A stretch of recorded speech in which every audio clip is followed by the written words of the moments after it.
Assalamualaikum warahmatullahi wabarakatuh. Saya Hafifah Kusmawardani, mahasiswa Institut Setiami Kampus Bekasi B. Tujuan saya membuat video ini adalah untuk memenuhi tugas dari mata kuliah Pendidikan Kewarganegaraan. Dalam video ini saya akan membahas 3 poin mengenai COVID-19. Di poin pertama adalah mengenai gagasan apa yang harus dilakukan oleh pemerintahan dan masyarakat dalam menghadapi pandemi COVID-19 ini. Menurut pendapat saya, pemerintahan sendiri memang kurang cepat dan kurang efektif dalam penanganan pandemi COVID-19 ini. Sehingga banyak sekali negara-negara yang berspekulasi bahwa Indonesia adalah negara yang lamban dalam menghadapi pandemi COVID ini. Dan itu mengharuskan pemerintahan melakukan tindakan yang besar untuk menghentikannya. Contohnya seperti pengadaannya kebijakan pemerintahan mengenai at all cost atau pengadaan alat-alat kesehatan untuk para medis.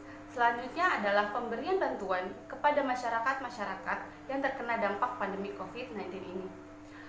Tidak hanya pemerintahan pusat saja yang harus melakukan bantuan-bantuan tersebut, tetapi para pemerintah daerah juga turut andil dalam memberikan bantuan tersebut agar bantuan tersebut tepat pada sasarannya atau diberikan kepada masyarakat-masyarakat yang benar-benar membutuhkan bantuan tersebut. Pandemi COVID-19 ini tidak akan terselesaikan dengan mudah bila hanya pemerintah saja yang melakukannya. Tetapi para masyarakat juga wajib mengikuti semua kebijakan pemerintah untuk menghentikan pandemi COVID ini. Apa yang harus dilakukan masyarakat adalah menurutinya, seperti menggunakan masker saat keluar rumah dan melakukan social distancing.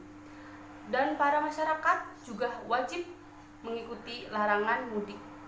Karena dengan tidak adanya mudik bisa menghentikan virus tersebut dan menghentikan pandemi ini secepatnya. Selanjutnya adalah poin yang kedua, yaitu strategi apa saja yang harus dilakukan pemerintahan baik secara nasional maupun secara daerah. Yang pertama, pemerintahan harus memprioritaskan penyelamatan nyawa termasuk tenaga medis agar sektor pembangunan lain berjalan secara optimal. Karena penanganan yang tidak tuntas akan menyebabkan beban ekonomi negara akan jauh lebih besar dalam jangka waktu yang lebih panjang dibandingkan dengan pengeluaran biaya pada saat ini. Kekerasan domestik dan keresahan publik adalah salah satu contoh ekses masalah yang timbul pada saat pandemi COVID-19 ini. Yang kedua adalah perlunya melibatkan laboratorium selain milik pemerintah, seperti diadakannya laboratorium di daerah terpencil untuk penanganan di daerah tersebut. Karena Indonesia sendiri memiliki banyak pulau yang berarti akan banyak masyarakat yang tinggal di pulau tersebut dan harus ditangani bila mereka benar-benar terkena virus. Dan yang terakhir adalah larangan kebijakan pemerintahan untuk warga negara asing yang masuk ke Indonesia. Dan untuk poin yang terakhir adalah dampak yang timbul akibat kebijakan pemerintahan, yaitu berupa PSBB, lockdown, hingga pembebasan para narapidana. Yang pertama adalah PSBB dan lockdown. Kebijakan pemerintah tersebut memang memiliki dampak yang negatif pada sektor pariwisata dan jasa angkutan umum karena banyaknya masyarakat yang harus berdiam diri di rumah. Kebijakan membatasi aktivitas masyarakat ini memang tidak mudah dilakukan. Terlebih lagi kepada masyarakat yang mata pencahariannya berada pada sektor informal. Mereka pasti merasa kebingungan bagaimana harus menjalani hari-harinya, sehingga pemerintah memberikan bantuan kepada masyarakat yang terkena dampak.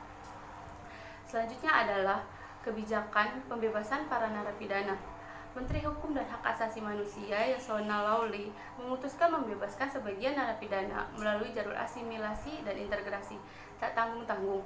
Narapidana yang dibebaskan mencapai angka 30.000 narapidana baik dewasa dan anak-anak. Dan dampak yang ditimbulkan dari pembebasan napi tersebut adalah meningkatnya angka kriminalitas dan telah berdampak pada tumbuhnya rasa takut di masyarakat atau fear of crime. Fear of crime yang kini tumbuh ikut dipengaruhi oleh suasana PSBB di mana banyak orang yang kehilangan pekerjaan dan pendapatannya dan membuat angka kriminalitas menjadi lebih tinggi. Yang harus dilakukan pemerintah bukan membebaskan para narapidana, tetapi ditiadakannya kegiatan kunjungan ke lapas dan memberikan memberikan tempat yang bersih dan kesehatan untuk para narapidana. Sekian video saya. Wassalamualaikum warahmatullahi wabarakatuh.